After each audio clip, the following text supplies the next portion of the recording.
الصلاة.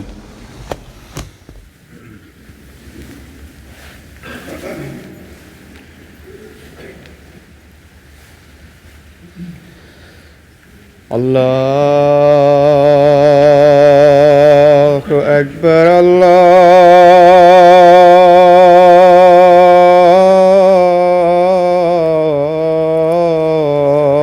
الله أكبر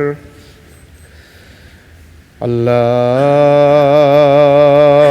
أكبر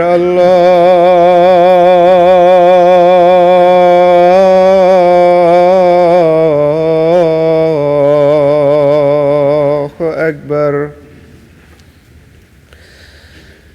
أشهد أن لا إله إلا الله. أشهد أن لا إله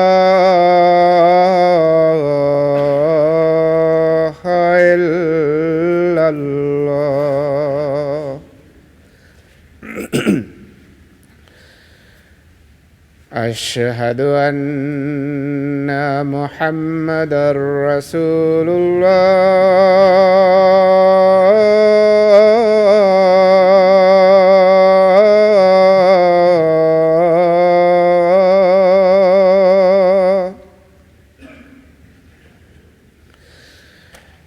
أشهد أن محمدًا رسول الله.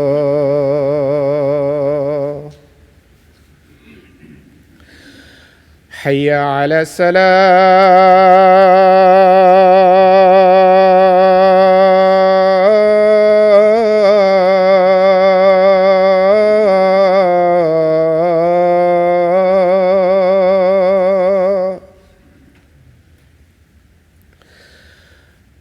حي على السلام.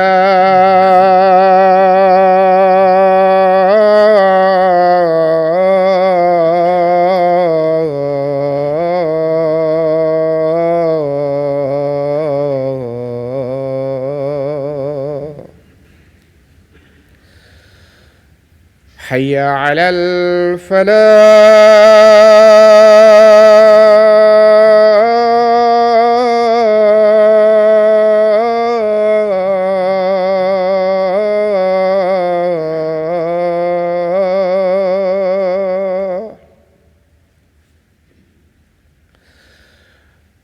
حي على الفلاح.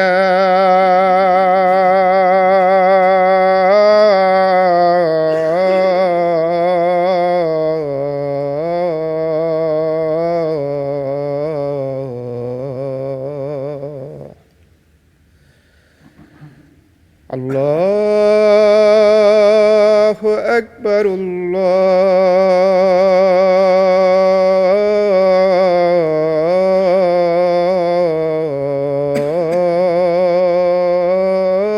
الله أكبر. لا إله إلا الله.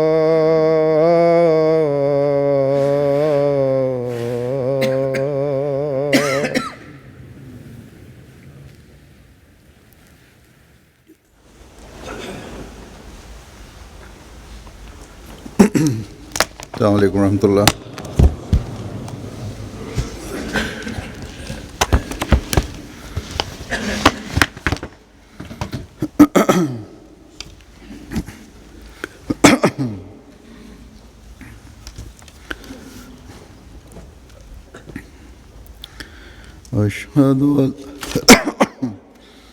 أشهد أن لا إله إلا الله وحده لا شريك له وأشهد أن محمدًا عبده ورسوله. أما بعد فأعوذ أعوذ بالله من الشيطان الرجيم بسم الله الرحمن الرحيم الحمد لله رب العالمين الرحمن الرحيم مالك يوم الدين إياك نعبد وإياك نستعين اهدنا الصراط المستقيم صراط الذين أنعمت عليهم غير المغضوب عليهم ولا الضالين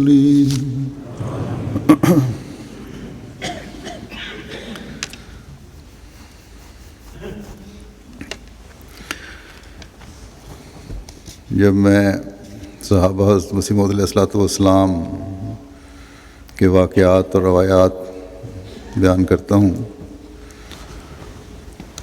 تو جس صحابی کا واقعہ بیان ہوتا ہے ان کی اولادیں اور ان کی نسلیں اس پر خوشی کا اظہار اپنے خطوط میں کرتی ہیں اور دعا کے لیے بھی کہتی ہیں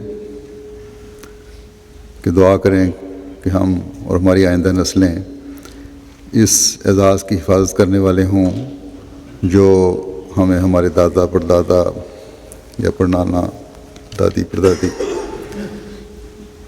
وغیرہ کو زمانے کے امام اور آن حضرت صلی اللہ علیہ وسلم کے عاشق صادق کے دست مبارک پر بیعت کرنے سے ملا یا انہوں نے وہ زمانہ پایا اور براہ راست امام وقت سے فیض پایا۔ لیکن میری حیرت کی انتہا ہوئی ایک واقعے پر جب میں نے سنا کہ بعض ایسے بھی ہیں جو اپنے بزرگوں پر یہ اعتراض بھی کر دیتے ہیں کہ انہوں نے غلط کیا کہ اپنے ماں باپ کو چھوڑ کے حضرت مسیح موعود علیہ السلام کے پاس آ گئے۔ ان کے دلوں میں یہ غلط خیالات ان بزرگوں کے صحیح حالات اور واقعات نہ جاننے کی وجہ سے پیدا ہوئے۔ اب جب کہ میں نے ان بزرگوں کے واقعات بیان کرنے شروع کیے ہیں تو ایسے ہی غلط فہمی میں مبتلا ایک خاندان یا شخص نے مجھ سے رابطہ کر کے کہا کہ فلاں بزرگ کی روایات بیان کر کے مجھے ان کے بارے میں جو بعض سوالات الجھن پیدا کرنے والے اٹھتے تھے ان کو آپ نے ختم کر دیا۔ تو یہ واقعات بیان کرنا بعض خاندانوں کے افراد کی غلط فہمیاں جو ان کو اپنے بزرگوں کے بارے میں پیدا ہو جاتی ہیں انہیں دور کرنے کا بھی باعث بنتے ہیں اور ان کی نسلوں کو جماعت کے قریب لانے کا بھی باعث بنتے ہیں۔ اس لیے میں کہتا بھی رہا ہوں، مجھ سے پہلے بھی خلفاء کہتے رہے ہیں، خاص طور پر حضرت خلیفہ مسیح رابع رحمہ اللہ تعالیٰ نے صحابہ کے واقعات بیان کرنے کا ایک سلسلہ شروع کیا تھا جو کچھ حد تک بیان کیے تھے پھر رہ گئے تھے بیچ میں، اس لیے کہ اپنے بزرگوں کے واقعات اور حالات اور تاریخ کی جگالی اگلی نسلوں کو کرتے رہنا چاہیے تاکہ اگلی نسلوں کا جماعت سے مضبوط تعلق بھی پیدا ہو اور ان کی تربیت بھی ہو۔ یہاں یہ بھی بتا دوں کہ صحابہ کے خاندانوں کے بعض افراد جو جماعت سے دور ہٹ جاتے ہیں وہ بعض افراد جماعت یا عہدیداروں وغیرہ کے رویہ کی وجہ سے دور ہٹتے ہیں، اور پھر نوبت یہاں تک آ جاتی ہے کہ یہ کہنے لگ جاتے ہیں کہ ہمارے بزرگ غلط تھے۔ بس ایسے لوگوں کو ذرا ذرا سی بات پر زود رنجی دکھانے کے بجائے اپنے لیے بھی خدا تعالیٰ سے ہدایت پر قائم رہنے کی دعا مانگنی چاہیے، اور جو لوگ وجہ بن رہے ہیں ان کے لیے بھی دعا کرنی چاہیے۔ ہمیشہ یاد رکھیں کہ ہمارے بزرگوں نے بڑی تحقیق کر کے احمدیت قبول کی تھی، یا اللہ تعالیٰ سے براہ راست رہنمائی حاصل کر کے احمدیت قبول کیا تھا۔ موجودہ نسلیں تو غلط ہو سکتی ہیں کیونکہ ان کا خدا تعالیٰ سے وہ تعلق نہیں ہے جو پہلوں کا تھا، جو ان بزرگوں کا تھا، لیکن وہ بزرگ غلط نہیں ہو سکتے۔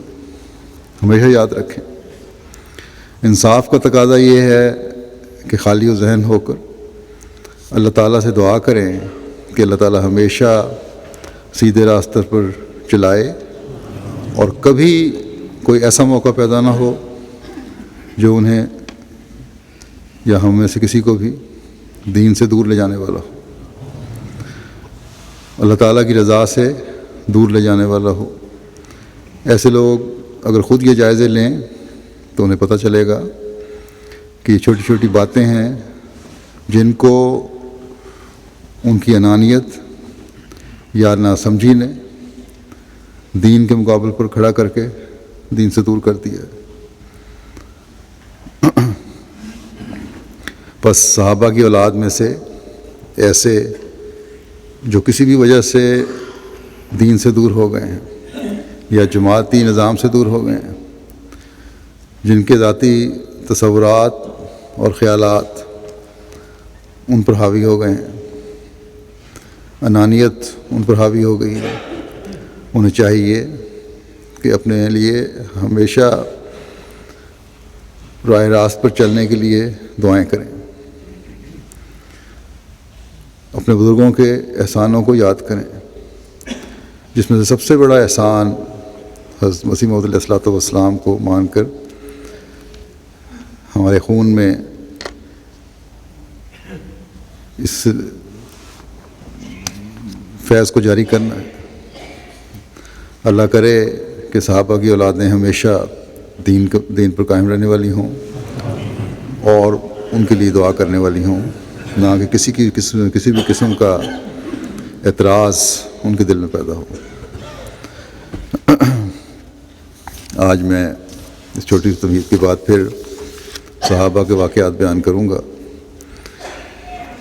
پہلا واقعہ اور روایت حضرت محمد فاضل صاحب ولد نور محمد صاحب کی ہے۔ فرماتے ہیں کہ ایک رات بعد نماز عشاء میں نے مولوی صاحب سے، مولوی سلطان حامد صاحب کی خدمت میں عرض کی کہ مولوی صاحب، یہ جو حضرت مرزا صاحب نے مہدویت اور مسیحیت کا دعویٰ کیا ہے، اگر حقیقت میں یہ مدعی صادق ہو، درا حالی کہ اللہ تعالیٰ نے ان کو ہمارے وطن ہی میں مبعوث فرمایا ہے، اگر ہم ان کی شناخت سے محروم رہ جائیں، کیا ہم اتنی سی بھی تکلیف گوارا نہیں کر سکتے کہ وہاں جا کر ان کی زیارت تو کر لیں؟ کہ باوجود اس کے کہ اللہ تعالیٰ نے انہیں ہمارے وطن میں مبعوث فرمایا ہے، لیکن پھر بھی ہم شناخت سے محروم رہ جائیں اور کوئی تکلیف نہ کریں کہ ان کی زیارت کریں۔ تو مولوی صاحب چونکہ سلیم القلب اور حلیم الطبع تھے، انہوں نے ان کو جواباً فرمایا کہ ضرور جانا چاہیے۔ میں نے ان سے واثق عہد لے لیا، مضبوط عہد لیا کہ مولوی صاحب لے لیا۔ مولوی صاحب چلے گئے اور میں سو رہا۔ وہ تو چلے گئے اس کے بعد عہد کرنے کے بعد میری بات سن کے، لیکن میں نہیں جا سکا، سو گیا۔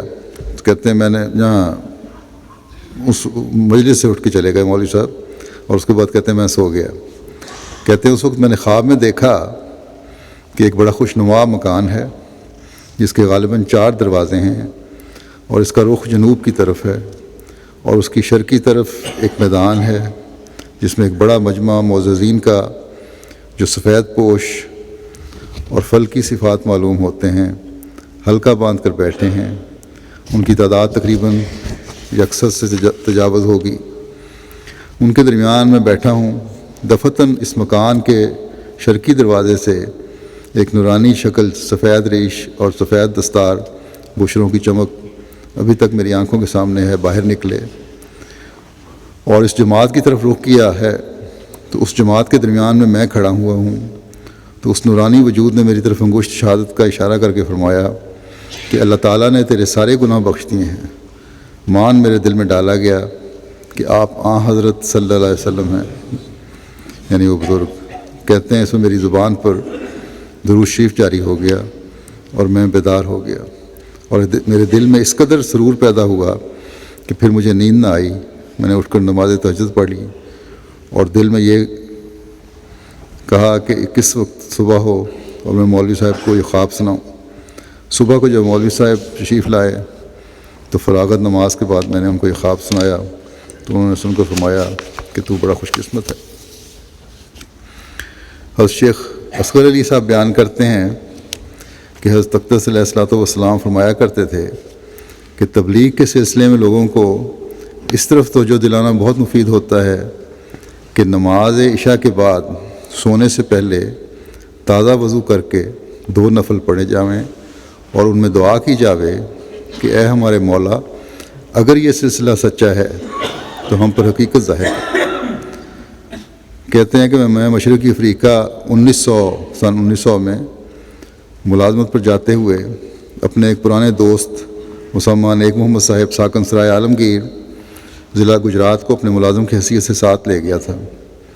ان کو تبلیغ کرتے ہوئے میں نے یہ نسخہ بتایا جو اوپر بیان ہوا ہے، تو انہوں نے یہ عمل کیا اور اللہ تعالیٰ نے ان کو خواب میں حسب ذیل نظارہ دکھایا کہ وہ اپنے مکان واقع سرائے عالمگیر میں ہیں اور ان کا والد مرحوم بھی ہے، اور جس کوٹھڑی میں وہ ہیں وہ حد درجہ روشن ہو گئی ہے، اور یہ نظر آ رہا ہے کہ آسمان سے نور کی ایک لہر چل رہی ہے جس نے کوٹھڑی میں نور ہی نور کر دیا ہے، اور مان ایک بزرگ نہایت خوبصورت پاکیزہ شکل ظاہر ہوتے ہیں، اور بھائی نیک محمد صاحب کے والد بزرگوار اپنے بیٹے کی طرف مخاطب ہو کر کہتے ہیں کہ یہ امام مہدی ہیں اور دونوں باپ بیٹا حضور سے ملے ہیں۔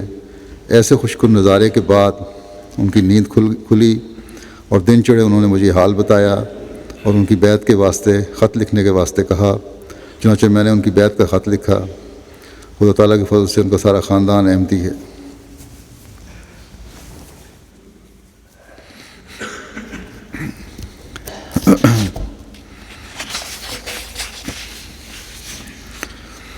حضرت ماسٹر مولا بخش صاحب ولد عمر بخش صاحب فرماتے ہیں کہ میں مدرسہ سنگہونی ریاست پٹیالے میں ہیڈ ماسٹر تھا۔ ماہ بھادوں جو اگست کا مہینہ ہوتا ہے برسات کے بعد، کہتے ہیں اس میں موسمی تعطیلات ہوئیں۔ مجھے حضور کی خدمت میں حاضر ہونے کا شوق ہوا۔ میرا بچہ عبدالغفار مرحوم 2 سال کا تھا۔ اس کے بدن پر پھوڑے نکلے ہوئے تھے جو اچھے نہ ہوتے تھے۔ میں اس کی پرواہ نہ کر کے وہاں سے چل پڑا اور سر ہند کے مولوی محمد تقی صاحب کو ساتھ لے کر حضور کی خدمت میں حاضر ہو کر بیعت کی۔ جب میں تقریباً 1 ماہ یہاں گزار کر گھر پہنچا تو میں نے لڑکے کو بالکل تندرست دیکھا۔ میری بیوی نے کہا کہ میں نے اس کو نہلانا چھوڑ دیا تھا، تھوڑے اچھے ہو گئے۔ حضرت قاضی محمد یوسف صاحب فرماتے ہیں میں نے 1898 کے قریب ایک رویا دیکھی تھی کہ میں ایک بلند پہاڑ کی چوٹی پر روبہ مشرق کھڑا ہوں۔ میرے دونوں ہاتھ پوری وسعت کے ساتھ شانوں کے برابر پھیلے ہوئے ہیں، اور میرے دائیں ہاتھ کی ہتھیلی پر سورج کا زرین کرہ بلور کی طرح چمکدار موجود ہے، اور چاند کا کرہ بائیں ہاتھ کی ہتھیلی پر 3 فٹ کی بلندی پر آ پہنچا ہے۔ مشرق سے ایک دریا پہاڑ سے جانب جنوب ہو کر گزرتا ہے، اور دریا اور پہاڑ کے درمیان میں وسیع میدان اور سبزہ زار ہے۔ بعد میں یہ تعبیر کھلی کہ پہاڑ سے مراد عزت اور رفعت ہے، سورج سے مراد حضرت محمد رسول اللہ صلی اللہ علیہ وسلم ہیں، اور چاند سے مراد حضرت مسیح موعود علیہ الصلوۃ والسلام بدر کامل ہیں، اور دریا سے مراد علوم آسمانی ہیں جو مشرق کی طرف مغرب کو فیضیاب کر دیں گے، اور چاند کا 3 فٹ دور ہاتھ سے بلند ہونا ظاہر کرتا تھا کہ 3 سال کے بعد احمدیت نصیب ہوگی۔ چنانچہ 1901 میں 1898 میں خواب دیکھی تھی، 1901 میں ان کو احمدیت قبول کرنے کی توفیق عطا ہوئی۔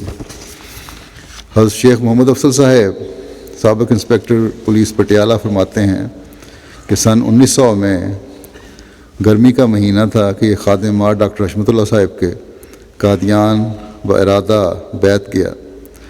مغرب کے قریب قادیان پہنچا۔ قادیان کے شہری کچے مہمان خانے میں بستر رکھ کر مسجد مبارک میں گیا۔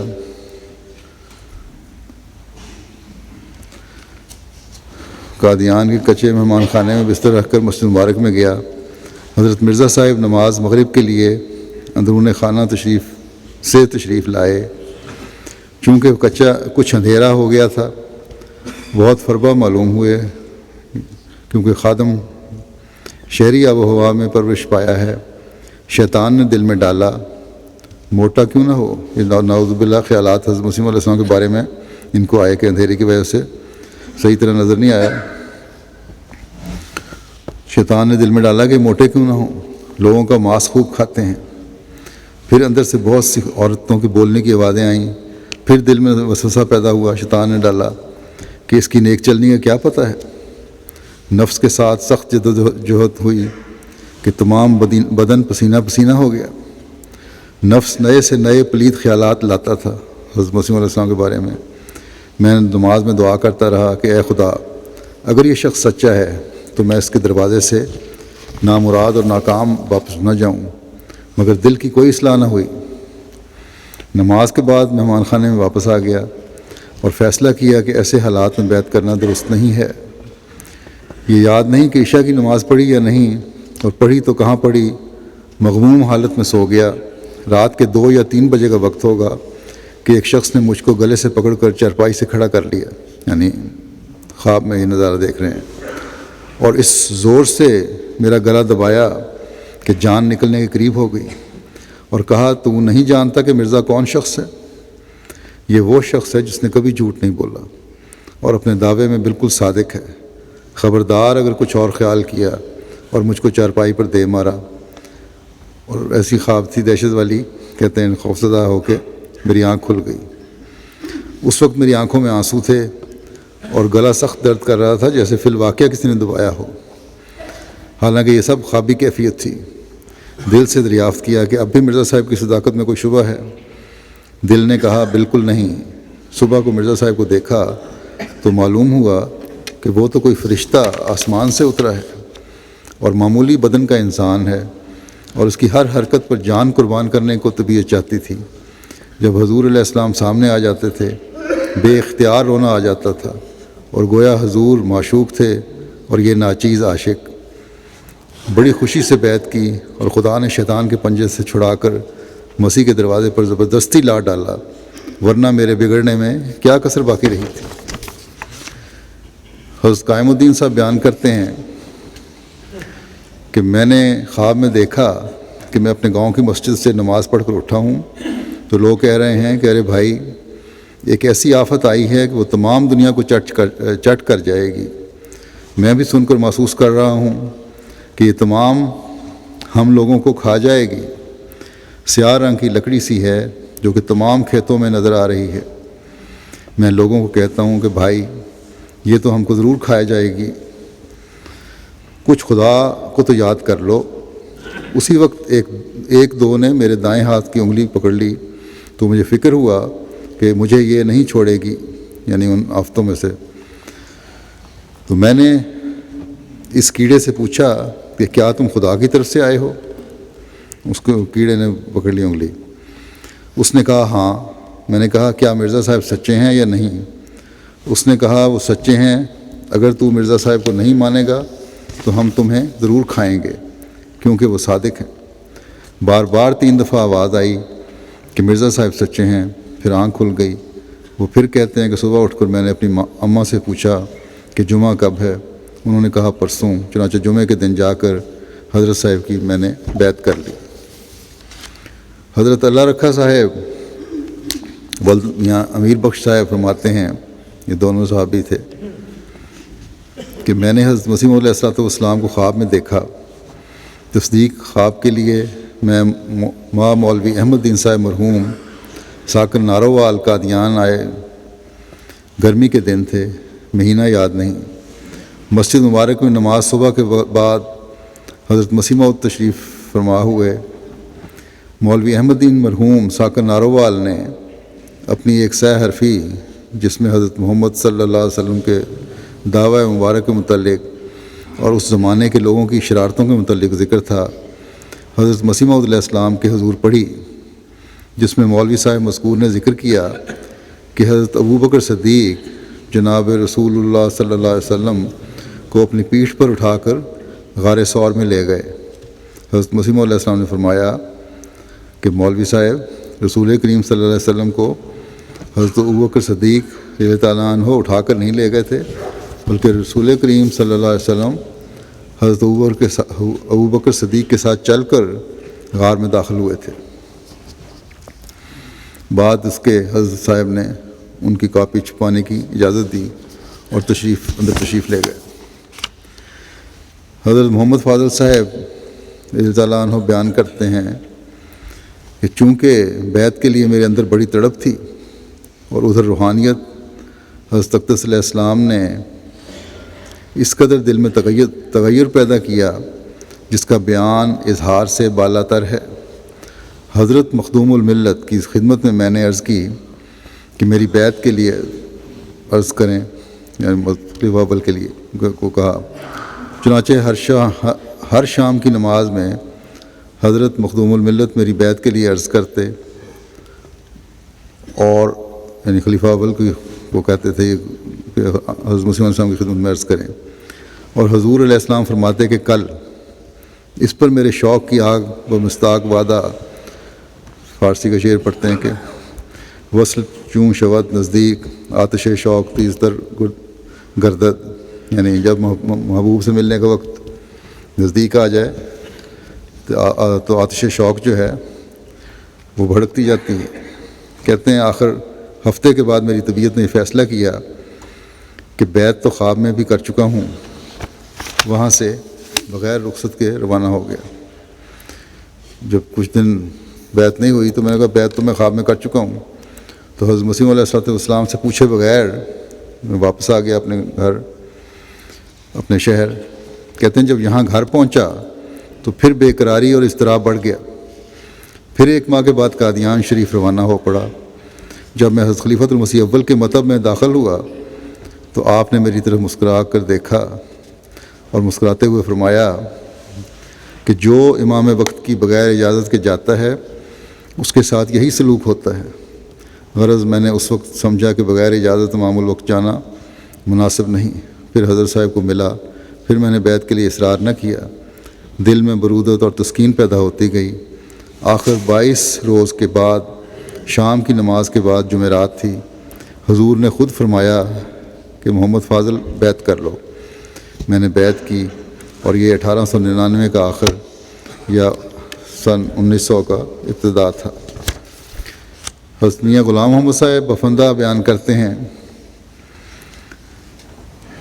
کہ میں پہلے حنفی تھا، پھر وہابی ہوا، مگر اطمینان نصیب نہ ہوا۔ دل میں خواہش رہتی تھی کہ خدا تعالیٰ حضرت امام مہدی کو مبعوث فرمائے تو اس کی فوج میں شامل ہو جاؤں۔ ایک دفعہ خواب میں مجھے حضرت اقدس کی شبیہ مبارک دکھلائی گئی۔ میں قادیان گیا تو ہو بہو وہی نقشہ دیکھا اور بیعت کر لی۔ حضرت حکیم عبد الرحمن صاحب بیان کرتے ہیں، اپنے والد صاحب کے بارے میں بیان کیا کہ ان کے بیعت کرنے کا واقعہ اس طرح ہے کہ وہ بیان فرمایا کرتے تھے کہ یہاں ایک مولوی علاء الدین صاحب رہا کرتے تھے، ان کی یہاں قریب ہی ایک مسجد بھی ہے۔ میرے والد صاحب ان کے پاس پڑھا کرتے تھے۔ ایک دن عشاء کے وقت وضو کرتے کرتے میرے والد صاحب نے مولوی صاحب سے پوچھا کہ مولوی صاحب آج کل آسمان سے تارے بہت ٹوٹتے ہیں، اس کی کیا وجہ ہے؟ مولوی صاحب نے کہا کہ امام مہدی آنے والا ہے، آسمان پر اس کی آمد کی خوشیاں منائی جا رہی ہیں۔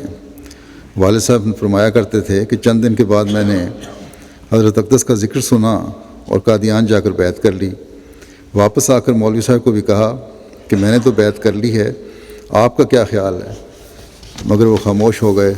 تھوڑی دیر کے بعد آہستہ سے بولے کہ میاں بات تو سچی ہے، مگر ہم دنیا دار جو ہوئے، یعنی مولوی بھی ہیں اور دنیا دار بھی ہیں۔ حضرت میاں رحیم بخش صاحب بیان کرتے ہیں کہ جس روز عبدالحق غزنوی کے ساتھ حضرت اقدس علیہ الصلوۃ والسلام کو مباحلہ امرتسر میں ہوا، میرے والد صاحب اس مباحلہ میں موجود تھے۔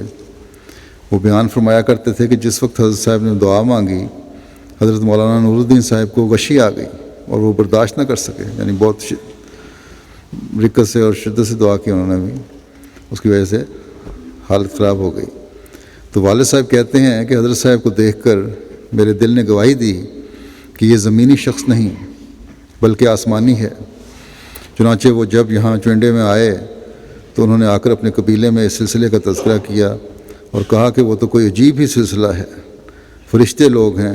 چنانچہ میں، میرے والد، میرے تایا، بلکہ سارے خاندان نے ہی بیعت کر لی۔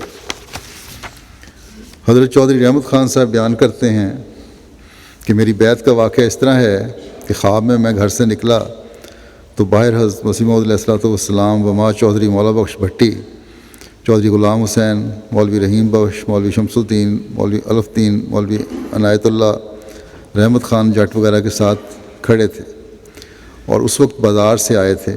چودھری مولا بخش صاحب نے مجھ سے کہا کہ اب بیعت کر لو، اس سے اچھا وقت اور کون سا ہوگا؟ حضرت صاحب خود یہاں تشریف لائے ہوئے ہیں۔ میں ساتھ ہو گیا۔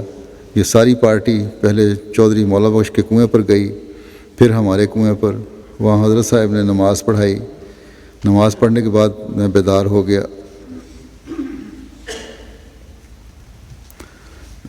خواب میں یہ نظارہ دیکھ رہے ہیں نا۔ حضور کی شبیہ مبارک میرے دل میں اس طرح گڑ چکی تھی کہ کبھی بھول ہی نہیں سکتی تھی۔ صبح اٹھ کر میں گھر آیا، کرایہ لے کر قادیان کا رخ کیا اور بیعت کی اور 3 دن وہاں ٹھہرا رہا۔ اس طرح اللہ تعالیٰ نے بعضوں کو، بلکہ بہت سوں کو ہم نے دیکھا ہے، واقعات دیکھیں تو خوابوں کے ذریعے لگتا ہے پکڑ کے بیعت کروائی ہے۔ حضرت مولوی محمد عبداللہ صاحب بیان کرتے ہیں کہ میں نے براہین احمدیہ 1892-93 میں پڑھی، میری طبیعت پر بڑا اثر ہوا۔ پھر میں حضرت صاحب کی تحریرات اور مولوی محمد حسین صاحب بٹالوی کی تحریرات بالمقابل دیکھتا رہا۔ مولوی محمد حسین کے دلائل سے میں یہی سمجھتا رہا کہ یہ کمزور ہیں، ان کا میری طبیعت پر کوئی اثر نہیں پڑتا۔ حضرت صاحب کے دلائل بھی مضبوط بھی معلوم ہوتے تھے اور روحانیت بھی ظاہر ہوتی تھی۔ دن بدن محبت بڑھتی گئی اور میری طبیعت پر گہرا اثر ہوتا گیا۔ تحقیقات جاری رکھیں، خوابوں کا سلسلہ شروع ہو گیا۔ 1897 میں نے خواب میں دیکھا کہ حضرت مسیح موعود علیہ السلام میرے سامنے ہیں، میرا منہ مشرق کی طرف ہے، حضرت اقدس کا چہرہ مبارک میری طرف ہے، حضرت خلیفۃ المسیح ثانی حضرت صاحب کے دائیں طرف ہیں۔ اس وقت میرے خیال میں حضرت خلیفۃ المسیح کی عمر ثانی کی عمر 8-9 سال تھی۔ حضرت اقدس نے خلیفہ ثانی کی طرف اشارہ کیا، انہوں نے فرمایا وہ احمد جو آگے تھا وہ پیغمبر تھا، یعنی جو پہلے احمد تھا وہ پیغمبر تھا اور متبع پیغمبر نہ تھا، یعنی کسی کی اتباع میں نہیں آیا تھا، اور وہ احمد جو اب ہے۔ اس پر حضرت اقدس علیہ السلام نے خلیفہ ثانی سے پوچھا کہ وہ احمد جو اب ہے اس سے مراد کون ہے؟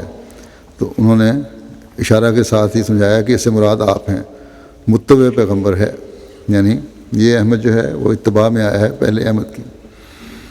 اس کے بعد میں نے بیعت کا خط لکھ دیا۔ کچھ عرصے کے بعد میں قادیان گیا اور دستی بیعت کی۔ حضرت نظام الدین صاحب بیان فرماتے ہیں کہ حضور کو السلام علیکم ورحمۃ اللہ وبرکاتہ جناب سرور کائنات کی اکثر دور دراز کے لوگوں سے آیا کرتی تھی، یعنی حضرت مسیح علیہ السلام کو السلام علیکم کا پیغام حدیث کے مطابق جو آپ نے فرمایا نا کہ میرے مسیح السلام کو جا کے اکثر دور دراز کے لوگوں کی طرف سے آیا کرتا تھا، مگر کہتے ہیں مجھے یہی خیال رہا کرتا تھا، فارسی میں انہوں نے پڑھا مصرع کہ پیران میں پرنت مریداں ہے پرانت، کہ پیر نہیں اٹھتے مگر جو مرید ہیں وہ انہیں اڑا رہے ہوتے ہیں۔ اصل بات یہ ہے کہ ان کی کوئی خوبی نہیں، بلکہ جو لوگ اکٹھے ہو رہے ہیں ان کی وجہ سے اہمیت بن رہی ہے حضرت مسیح علیہ السلام کی۔ کہتے ہیں آخر جب مسجد اقصیٰ میں بہت زاری سے دعا کی، تب اللہ تعالیٰ کے صدقے قربان اس نے ایک خزانہ غیب کا اس حاجز پر کھول دیا کہ جس کے لکھنے سے ایک شیٹ کاغذ کی ضرورت ہے، تب بیعت کر لی اور امن و تسکین ہو گئی۔ تو یہ سارے جب دو زاری سے بیعت کی نہ دعا کی، تو کہتے ہیں تب اللہ تعالیٰ نے ایسا سینہ کھولا کہ تسکین ہوئی اور پھر میں نے بیعت کر لی۔ جو خیالات تھے وہ پھر شیطانی وساوس جو تھے وہ دور ہو گئے۔ حضرت سید ولایت شاہ صاحب بیان کرتے ہیں کہ میں 1897 میں شہر سیالکوٹ کے امریکن مشن ہائی اسکول کی 5ویں جماعت میں تعلیم حاصل کرتا تھا۔ پہلے بورڈنگ ہاؤس میں رہتا تھا، پھر اپنے انگریزی کے استاد کی سفارش پر آغا محمد واکر صاحب قزلباش رئیس کے ہاں ان کے 2 برادران خرد کا ٹیوٹر مقرر ہوا اور ایک الگ چبارہ رہائش کے واسطے دیا گیا۔ حضرت اقدس مسیح موعود علیہ الصلوۃ والسلام کے دعاوی کی نسبت سنا ہوا تھا، لیکن چونکہ یہ اپنے پرانے رسمی عقائد کے مطابق نہ تھے، اس لیے تحقیق کی طرف بھی توجہ نہ دی۔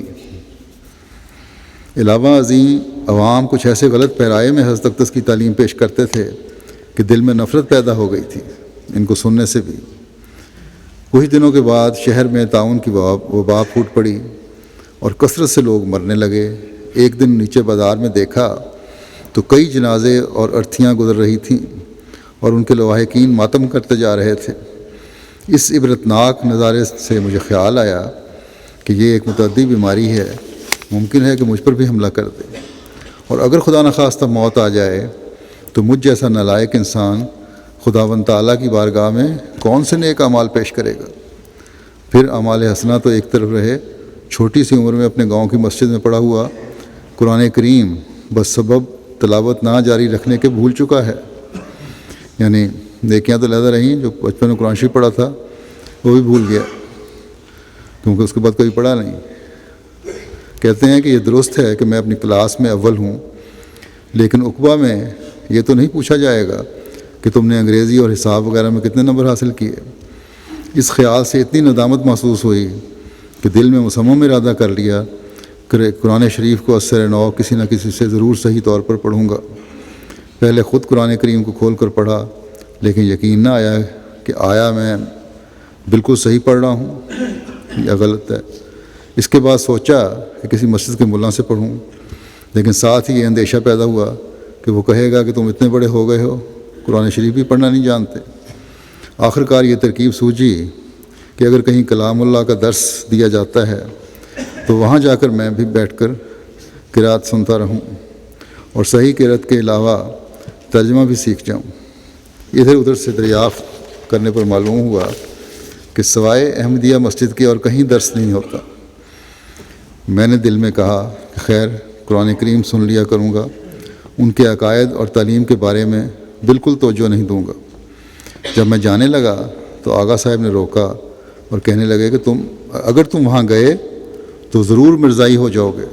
میں نے ان کو یقین دلایا کہ میں مرزائی بننے نہیں جا رہا، صرف قرآن شریف سننے جا رہا ہوں۔ وہ نہ مانے، لیکن اگلے دن موقع پا کر میں مسجد احمدیہ میں پہنچ گیا۔ حضرت میر حامد شاہ صاحب مرحوم ان دنوں درس دیا کرتے تھے۔ میں بلا ناغہ ہر روز درس میں حاضر ہو جاتا تھا اور حقائق و معارف سنتا رہتا تھا۔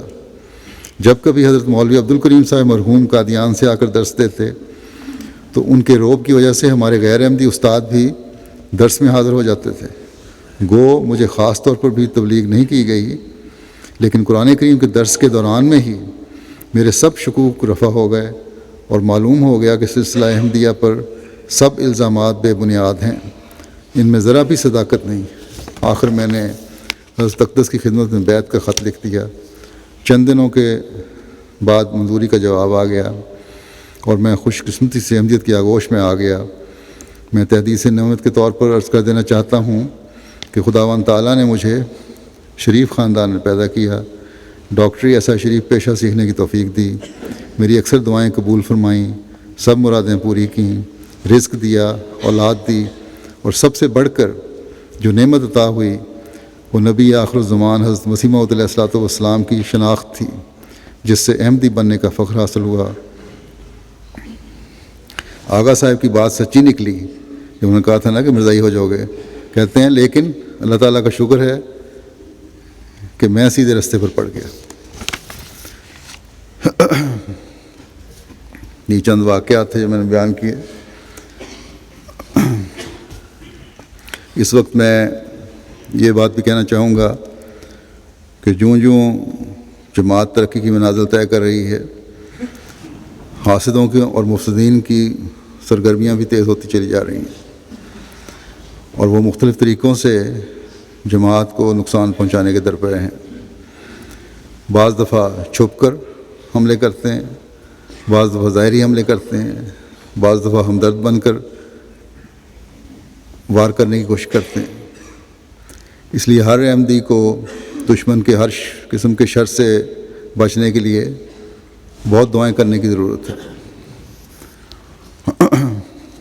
اللہم انا نجعلک فی نحورہم و نعوذ بک من شرورہم کی دعا، رب کل شیء خادمک رب فاحفظنی وانصرنی وارحمنی کی دعا، اور اس طرح باقی دعائیں بھی، ثبات قدم کی دعا،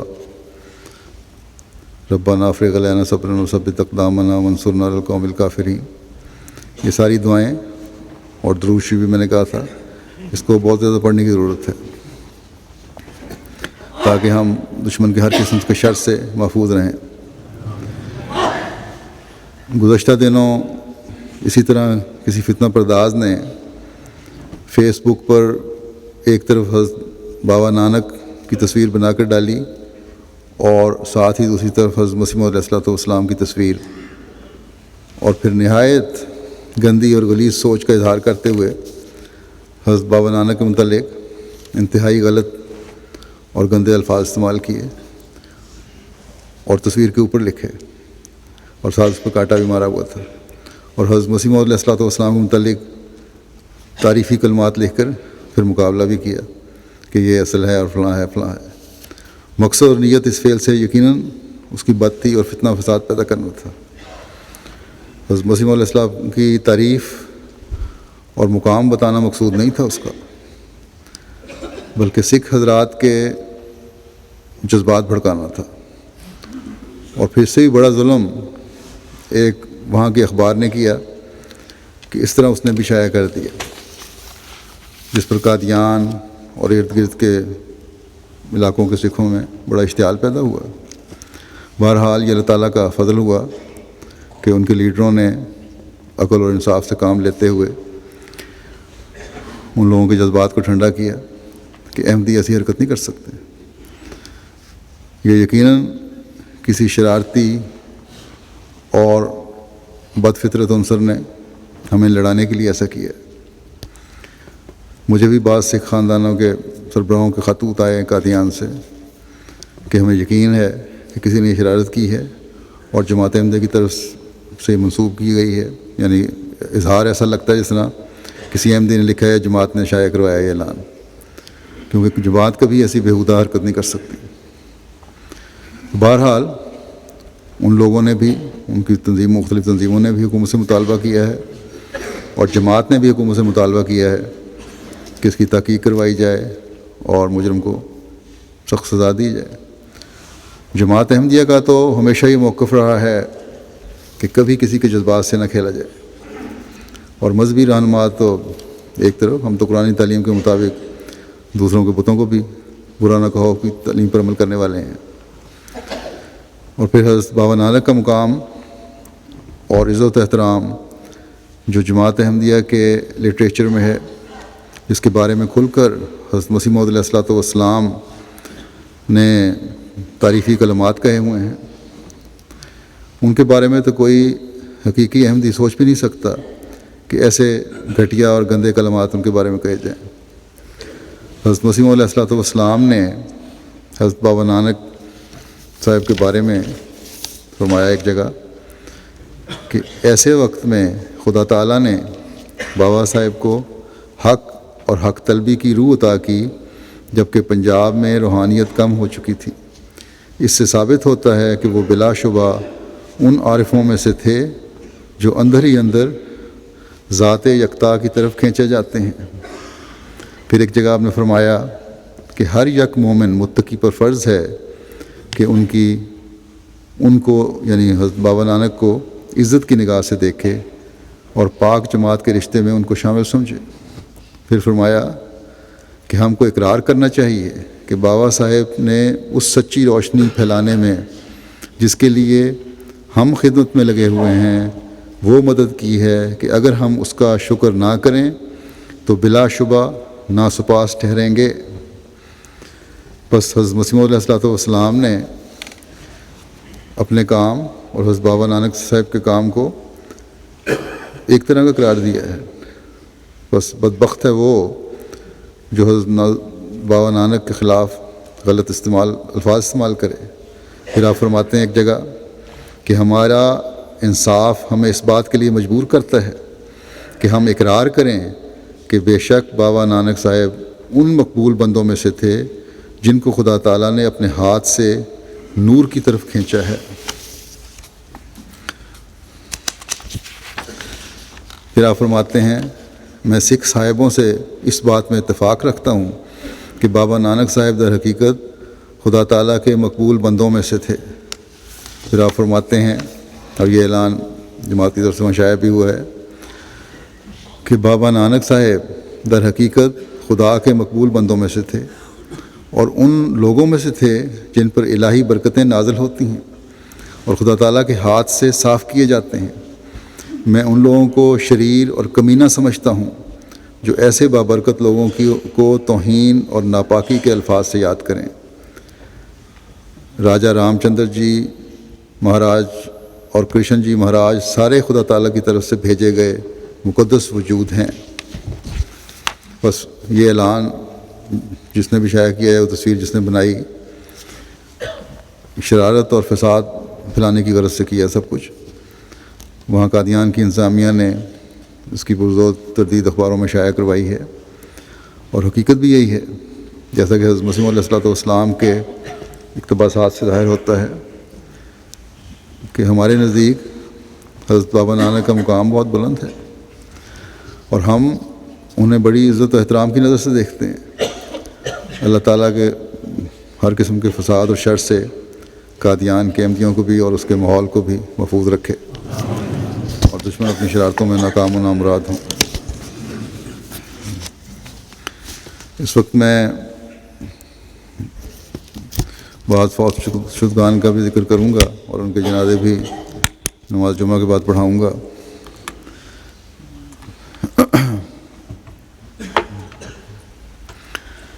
اس میں پہلا جنازہ ہے مکرم عبدالرزاق بٹ صاحب کا، جو 6 اکتوبر 2012 کو 65 سال کی عمر میں وفات پا گئے۔ انا للہ و انا الیہ راجعون۔ مبلغ سلسلہ تھے، آپ موسی تھے، اور ان کی نماز جنازہ وہاں احاطہ صدر انجمن احمدیہ میں ادا کی گئی۔ کسی دوائی کے غلط استعمال کی وجہ سے ان کے دل پہ اثر ہوا اور ان کی وفات ہو گئی۔ ویسے تو اللہ کے فضل سے صحت مند ہی تھے۔ ان کے والد کا نام غلام محمد کشمیری تھا اور انہوں نے یہ گجرات کے رہنے والے تھے، اور بچپن سے ہی ان کے والد نماز کے بڑے عادی تھے اور اس وجہ سے اپنے علاقے میں مولوی کہلاتے تھے۔ 1930 میں انہوں نے بیعت کی تھی۔ جب انہوں نے بیعت کی تو ان کی اہلیہ ان کو چھوڑ کے چلی گئیں۔ اس وقت ان کی ایک غیر احمدی سہیلی نے ان سے پوچھا کہ کیا اس نے نمازیں پڑھنی چھوڑ دی ہیں احمدی ہو کے؟ تو ان کی بیوی نے یعنی رزاق بٹ صاحب کی والدہ نے اسے کہا کہ نہیں، نمازیں تو پہلے سے زیادہ پڑھنے لگ گئے ہیں۔ تو پھر انہوں نے کہا وہ کافر کس طرح ہو گیا؟ تو بہرحال پھر وہ واپس آ گئیں، نیک فطرت تھیں۔ عبدالرزاق بٹ صاحب نے ابتدائی تعلیم عالم گڑھ گجرات سے حاصل کی، پھر 1971 میں جامعہ سے فارغ ہوئے اور بطور مربی سلسلہ پاکستان کے مختلف جگہوں میں خدمات سر انجام دیں۔ پھر 1975 میں گانا میں ان کی تقرری ہوئی وہاں یہ مختلف جگہوں پہ رہے. پھر 1979 سے 1999 تک 79 سے 89 تک بطور principal Ahmadiyya missionary training college کی خدمت کی توفیق پائی. اور پھر 89 میں پھر یہ پاکستان آ گئے تھے. پھر پاکستان میں مختلف جگہوں پہ مربی رہے. پھر اصلاح ارشاد مرکزیہ کے تحت تربیت شعبہ نوآبائین میں خدمات سر انجام دیتے رہے. اصلاحی کمیٹی کے ممبر رہے اور اصلاحی کمیٹی میں بھی بڑے کامیاب تھے. سمجھانے کا انداز، بتانے کا انداز بڑا خوبصورت تھا ان کا. ان کے اہلیہ کے بھائی مبارک طاہر صاحب جو سیکرٹری نصرت جہاں ہیں، وہ لکھتے ہیں کہ جب میری ہمشیرہ عزیزہ امت النور طاہر کے لیے بٹ صاحب کا رشتہ آیا تو میرے ابا جان حضرت مولانا محمد منور صاحب نے، اس وقت کے سیکرٹری حدیقۃ المبشرین شیخ مبارک احمد صاحب ہوتے تھے، ان سے مشورہ کیا کہ بتائیں کہ ان کا فیلڈ میں کیسا کام ہے بٹ صاحب کا.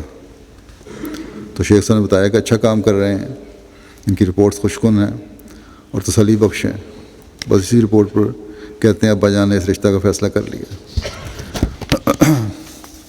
کام تو فیلڈ میں ہے، میں نے دیکھا ہے، گھانا میں رہا ہوں ان کے ساتھ، جس بے نفسی سے انہوں نے کام کیا ہے بہت کم وہ لگین اس طرح کام کرتے ہیں.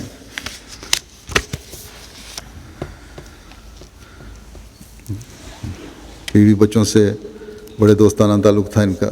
ہر جمعے کو سب بیٹیوں کو دعوت بلایا کرتے تھے اور پھر جمعے پر بیٹھ کے ٹی وی پہ خطبہ سنتے تھے سب کے ساتھ. اور والدہ کی خدمت انہوں نے بڑی کی ہے. اپنے کامیاب وقت کا کریڈٹ بھی ہمیشہ اپنی والدہ کو دیتے تھے. ہمیشہ اپنے بچوں کو نمازوں اور دعاؤں کی تلقین کرتے رہتے. جو نمازیں پڑھنے والے بچے تھے ان سے زیادہ پیار اور محبت کا سلوک، خوشی کا اظہار. بچیوں کے رشتے جب ان کے آئے ہیں، بچیاں ان کی 5-6 تھیں، کہ وہ پوچھتا کہ کون لوگ ہیں تو ان کو ہمیشہ یہی جواب دیا انہوں نے. اور یہ عموماً ان لوگوں کے لیے بھی اس میں بڑا سبق ہے جو ضرورت سے زیادہ دنیا داری کو دیکھتے ہیں. ہمیشہ یہ جواب دیتا ہے کہ لڑکا نمازیں پڑھتا ہے اور چندے دیتا ہے، اور تمہیں کیا چاہیے. اور یہ بھی کہتی ہے کہ اگر میری بچی کے نصیب ہیں تو خالی گھر بھی بھر دے گی، اور نصیب میں نہ ہوا تو پھر بہت ساری لڑکیاں ایسی ہیں جو بھرے ہوئے گھر بھی خالی کر دیتی ہیں. خلافت سے بڑی گہری محبت تھی. ان کے بیٹے کو کسی وجہ سے تعزیر ہو گئی اور جب تک اس کی معافی نہیں ہوئی اس سے بات نہیں کی. اور یہ کہتے تھے کہ جب خلیفہ وقت سے ناراض ہے تو میں اس سے کس طرح گوارہ کر لوں. یہاں بھی 2009 میں آئے ہیں، ان کے بیٹے کو سزا تھی، مجھ سے ذکر نہیں کیا کبھی، ہلکا تو اشارتاً بھی بات نہیں کی کہ اس کو معاف کر دیں یا کیا صحیح ہے یا غلط ہے. بس یہی کہا کہ دعا کریں اللہ تعالیٰ اس کو عقل دے. اور ہمیشہ نظام جماعت خلافت پہ پابند رہے اور ان بچوں کو اسی کی تلقین کرتے رہے. خطبے بڑی باقاعدگی سننے والا، جیسا کہ میں نے کہا، وہ بچہ اس دوران میں شور بھی کرتا تو بڑا برا مناتے.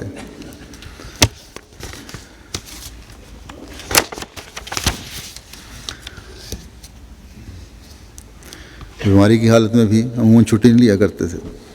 اگر کوئی چھٹی کا کہتا تو کہتے جب دفتر جاؤں گا تو ٹھیک ہو جاؤں گا. اگر بچے کا بھی مطالبہ کرتے کہ چھٹیاں ہیں سیر پہ لے جائیں تو کہتے تھے میری تو ساری زندگی وقف ہے جماعت کے لیے. اور یقیناً یہ فکرہ ان کا سطحی فکرہ نہیں تھا. انہوں نے ہر لمحہ جماعت کی خدمت کے لیے وقف کیا ہوا تھا اور اس کو کر کے بھی دکھایا انہوں نے. افریقہ میں جیسا کہ میں نے ذکر کیا ان کے ساتھ میں رہا ہوں، بڑے اس وقت کے حالات جو تھے وہ آج کل کے نہیں ہیں. بڑے تنگ حالات ہوتے تھے لیکن بڑی خوشی سے انہوں نے وہاں دن گزارے ہیں اپنے. بیمار بہت زیادہ ہوتے رہے، ملیریا ہو جاتا تھا، ہسپتالوں میں داخل ہوتے رہے، لیکن جب بھی ٹھیک ہوتے فوراً اپنا کام شروع کر دیتے.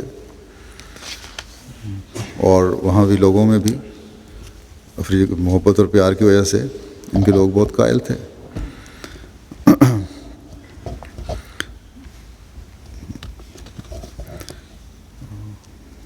میں بھی جب گیا ہوں وہاں کہ پہلے وہاں مشنری تھے، اس کے بعد یہ انہوں نے بہت کچھ وہاں کے حالات کے بارے میں اور بہت ساری چیزوں کے بارے میں مجھے بتایا، سمجھایا، اس طرح کافی رہنمائی کرتے رہے میری بھی.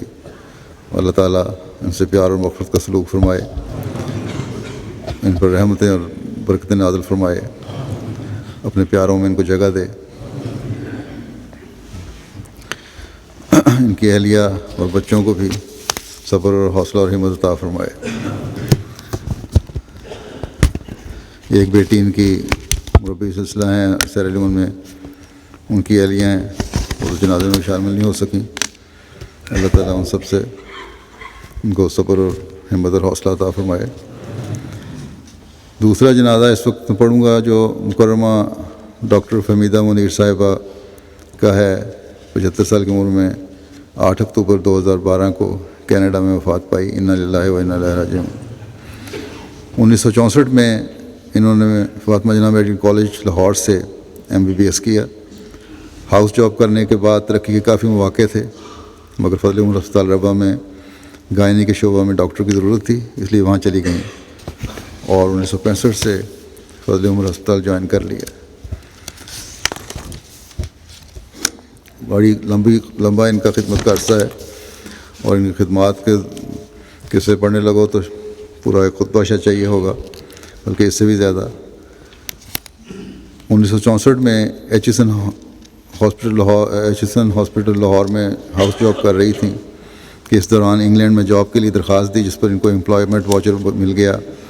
ٹکٹ کا انتظام بھی ہو گیا. انگلینڈ جانے کی تیاریاں مکمل تھیں کہ اگلے دن الفضل گھر پہ آیا تو اس میں روا فضل عمر ہسپتال میں لیڈی ڈاکٹر کی اسامی کا اشتہار دیکھا. ساتھ ہی حضرت خلیفۃ مسیح ثانی کا پیغام بھی تھا کہ اگر کوئی احمدی لیڈی ڈاکٹر نہیں آتی تو کسی عیسائی ڈاکٹر کا انتظام کر لیں فضل عمر ہسپتال میں. انہوں نے لندن جانے کا پروگرام کینسل کیا، باوجود گھر میں سفید پوشی کے اور 10 بہن بھائی تھے. والد ان کے سیکشن افسر تھے، لیکن بہرحال مالی تنگی تھی اور والد نے بھی ادھار لے کر ان کو MBBS کروایا تھا. ان حالات کے باوجود اسی دن لاہور سے روا آنے کے لیے تیاری شروع کر دی. اپنے ہسپتال جہاں ہاؤس جاب کر رہی تھیں وہاں جا کر اپنی MS سے اجازت طلب کی. MS نے پوچھا کہ وہ کس لیے جا رہی ہیں، تمہیں تنخواہ کیا ملے گی وہاں؟ تو ڈاکٹر فہمیدہ صاحبہ نے بتایا کہ شاید 230 روپے ماہانہ الاؤنس ملے گا. تو MS نے کہا میں تمہیں 550 روپے دلواتی ہوں، لاہور چھوڑ کر نہ جاؤ، تمہارا مستقبل بھی اس ہاؤس جاب سے وابستہ ہے.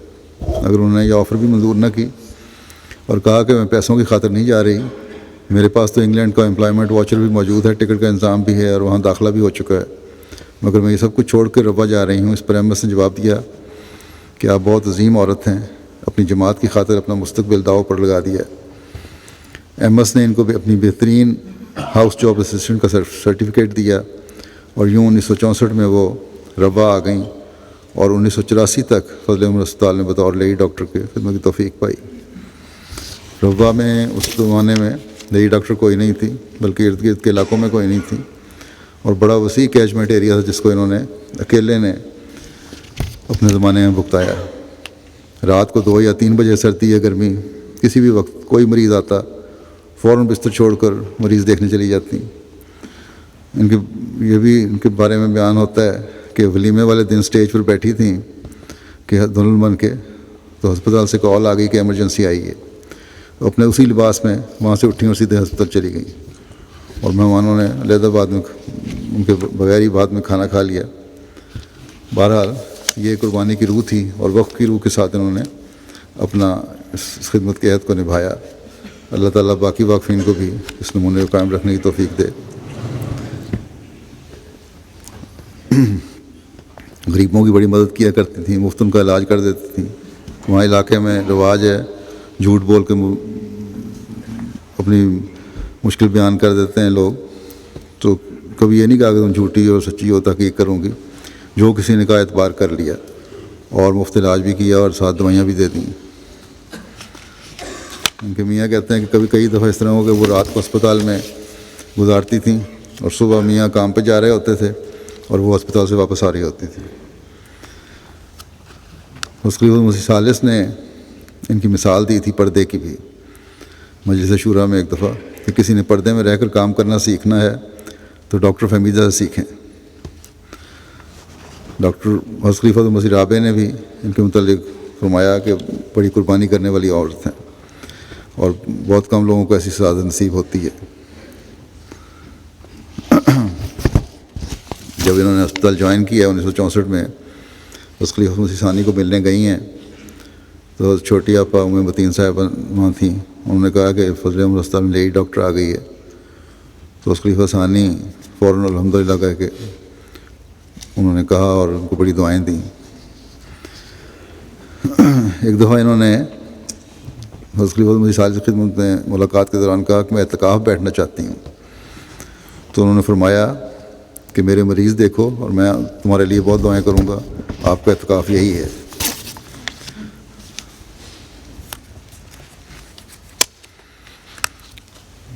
خلافت سے بڑا تعلق تھا ان کو اور بڑی با حوصلہ خاتون تھیں۔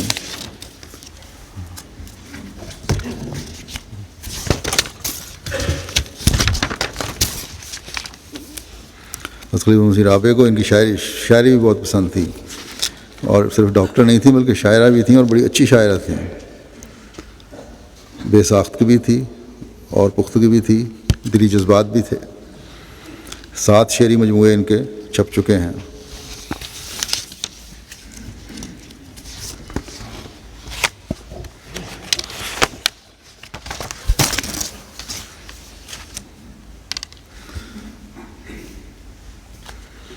ایک دفعہ یہاں ہجرت کے بعد خلیفہ مسیح رابع جب یہاں آئے ہیں تو انہوں نے ایک شعر لکھ کے بھیجا، اپنی نظم بھیجی، اور اس کا ایک شعر تھا کہ گھر پہ تالا پڑا ہے مدت سے، اس سے کہہ دو کہ اپنے گھر آئے۔ تو حضور رحمہ اللہ نے اس شعر کو بڑا سراہا اور ذکر فرمایا اس کا کہ ڈاکٹر فہمیدہ کا یہ بڑے بوڑھیوں کا انداز سے ڈانٹنا مجھے بڑا پسند آیا۔ ہمیشہ اپنے بچوں کو نصیحت کی، بہن بھائیوں کو نصیحت کی کہ اگر دنیا میں عزت چاہتے ہو تو خلافت سے ایسے وابستہ ہو جاؤ کہ اپنی ہستی کو اس راہ میں مٹا دو۔ ڈاکٹر نصرت جہاں صاحبہ جو وقت ڈاکٹر ہیں اسپتال میں، فضل احمد اسپتال میں انچارج، وہ کہتی ہیں کہ بہت متحمل مزاج اور خوش اخلاق ڈاکٹر تھیں یہ۔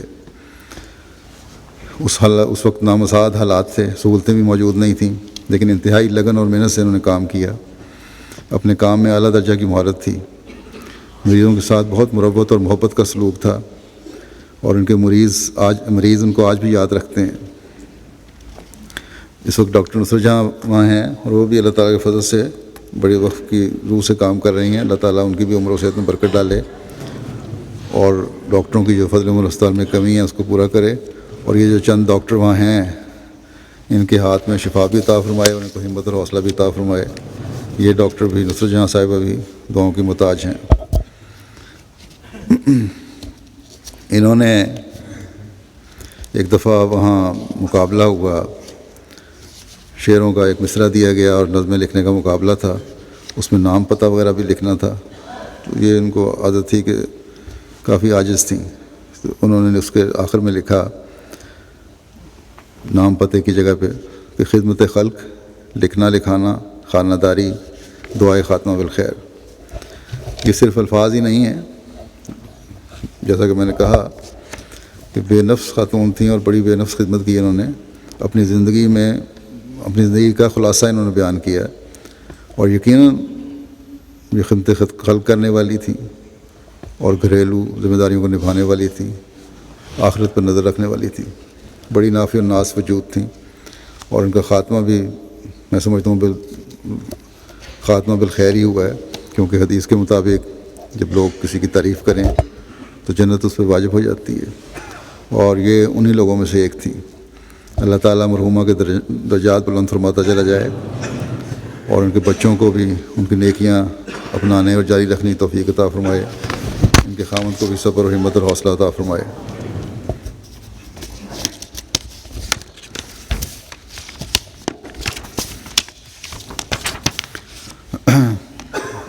تیسرا جنازہ ہے جو پڑھایا جائے گا ابھی جمعے کے بعد، وہ مکرمہ ناصرہ بن ظریف صاحبہ اہلیہ مکرم ڈاکٹر عقیل بن عبدالقادر صاحب شہید آف حیدرآباد کا، جو آج کل ناروے میں تھیں، 23 ستمبر 2012 کو ان کی وفات ہوئی۔ انا للہ و انا الیہ راجعون۔ ان کی والدہ فاطمہ جمیلہ صاحبہ، حضرت سیدہ سارہ بیگم صاحبہ، حرم محترم حضرت خلیفۃ المسیح ثانی کی پھوپھی ذات بہن تھیں۔ ان کے ابا مکرم محمد ظریف صاحب مرحوم کو اللہ تعالیٰ نے 13 برس کی عمر میں احمدیت قبول کرنے کی توفیق عطا فرمائی، اور اس کی وجہ سے انہیں چھوٹی سی عمر میں بھی بہت سی مشکلیں اور صعوبتیں برداشت کرنی پڑیں۔ مرحومہ کی شادی 1949 میں محترم ڈاکٹر عقیل بن عبدالقادر صاحب سے ہوئی، جو حضرت پروفیسر عبدالقادر صاحب صحابی حضرت مسیح علیہ السلام کے بیٹے تھے، اور حضرت سیدہ سارہ بیگم صاحبہ حرم حضرت خلیفۃ المسیح ثانی کے بڑے بھائی تھے۔ بہت مہمان نواز خاتون تھیں۔ اپنے شوہر ڈاکٹر عقیل بن عبدالقادر صاحب کے ہاں آنے والے بے شمار مہمانوں اور عزیزوں کی دل و جان سے خدمت کرتی تھیں۔ نمازوں کی پابند، تہجد گزار، خوش مزاج، صاف دل، غریبوں کی ہمدرد اور علم دوست خاتون تھیں۔ یہ خاندان بھی علم دوست ہے ماشاءاللہ۔ اسی کوشش میں رہتی تھیں کہ حاجت مندوں کی ضرورت پوری کی جائے، ان کی مدد کی جائے، ان کو اظہار نہ کرنا پڑے۔ ہر کام سیکھنے کا شوق تھا۔ آپ نے ادب کا امتحان پاس کیا ہوا تھا۔ بچوں کو بھی اعلیٰ تعلیم دلوانے کی کوشش کی۔ 1985 میں اپنے شوہر کی شہادت سے پیدا ہونے والے حالات کے باعث 1987 میں انہیں ناروے ہجرت کرنا پڑی۔ اگرچہ ان کی عمر 60 برس کی تھی اور مریضہ بھی تھی ہائی بلڈ پریشر کی، لیکن اس کے باوجود نارویجین زبان سیکھنے کی کوشش کی۔ جماعت اور خلافت سے بہت محبت رکھتی تھیں۔ حضرت مسیح علیہ السلام کی تحریرات اور جماعت کا لٹریچر ہر وقت زیر مطالعہ رہتا تھا۔ چندوں کی بروقت ادائیگی کا خیال رکھتی تھیں۔ ان کے 2 بیٹے ڈاکٹر ہیں، 1 بیٹی ہیں۔ اللہ تعالیٰ بچوں کو بھی ان کی نیکیاں جاری رکھنے کی توفیق عطا فرمائے اور ان کے درجات بلند فرمائے۔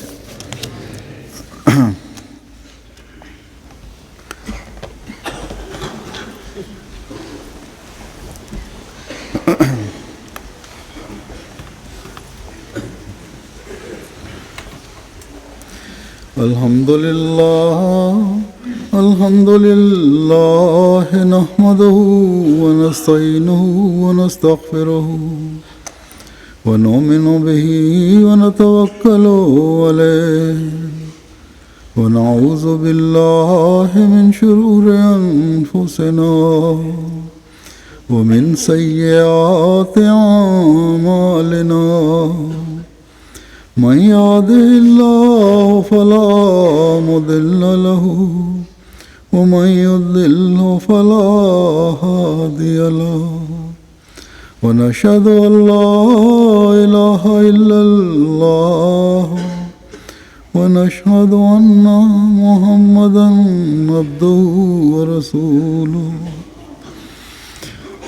عباد الله رحمكم الله، إن الله يأمر بالعدل والإحسان وإيتاء ذي القربى وينهى عن الفحشاء والمنكر والبغي يعظكم لعلكم تذكرون۔ اذكروا الله يذكركم وادعوه يستجب لكم ولذكر الله أكبر۔